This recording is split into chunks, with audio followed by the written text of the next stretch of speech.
After 23 straight months of job losses, the U.S. economy may be finally poised to turn the corner. We'll get the official word at 8:30 this morning with the December payrolls figure.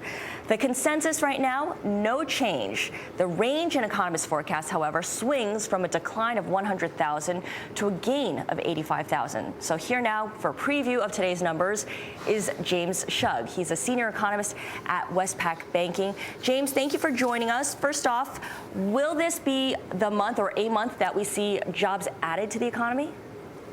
Good morning, Scarlet. Look, our sense at Westpac is no, we're not yet looking for the US economy to be putting on jobs growth. In fact, our forecast for the average job loss in November and December is for around about a 50,000 decline. So if we don't get a revision downwards to the November number, that would imply a loss of 80,000 or 90,000 jobs in the December payrolls report. I mean, it is possible that heading into 2010, after a couple of quarters of positive GDP growth, we may start to see the US economy put on some modest jobs growth, but it's not likely that we're going to see it in these figures for December. Okay, let's talk about the revisions. You mentioned that the final number often bears very little resemblance to the original number that comes out that the market reacts to immediately. What kind of signs do you think the market has missed by overlooking revised figures in the past?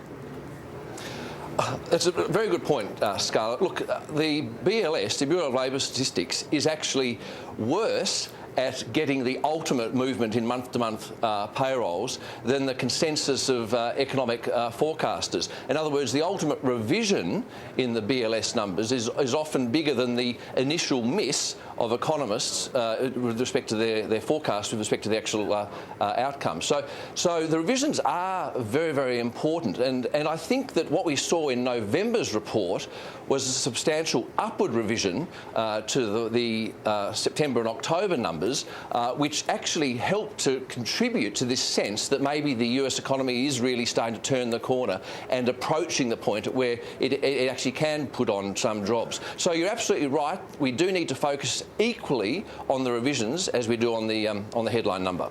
Okay, very quickly here, James. I know that you're not convinced we've got a self-sustaining economic recovery here. How will we see that play out in the labor market over 2010? Well, what I think will happen is we'll see the labour market basically stalled through the first couple of quarters of 2010, and then if Westpac's view is right and we see economic growth turn modestly negative again in the second half of 2010, then we may actually see renewed job losses come through again. Okay, so any job gain that we could see in the first half of 2010 would be temporary. All right, thank you so much. That's absolutely right.